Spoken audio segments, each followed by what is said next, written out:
ഒന്ന് നിസ്കരിക്കണമെന്ന് മുത്തുനബിക്ക് വല്ലാത്ത ഒരു മോഹമുണ്ടായി.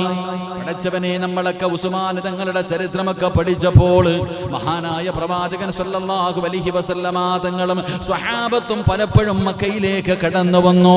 ആ കഅബാലയത്തിന്റെ മുറ്റത്തുകൂടെ ലബ്ബൈക അല്ലാഹുമ്മ ലബ്ബൈക ലബ്ബൈക ലാ ശരീക ലക ലബ്ബൈക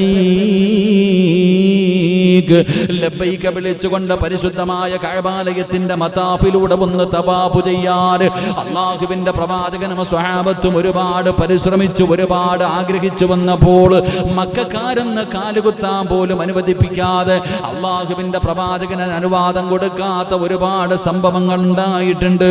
അവസാനം മക്ക വിജയം കഴിഞ്ഞപ്പോ അല്ലാഹുവിന്റെ പ്രവാചകൻ സല്ലല്ലാഹു അലൈഹി വസല്ലമ തങ്ങൾക്ക് പരിശുദ്ധമായ കഅബാലയത്തിന്റെ ഉൾഭാഗത്ത് കയറി അവിടെ നിന്ന് നിസ്കരിക്കണമെന്ന് ആഗ്രഹം തോന്നി.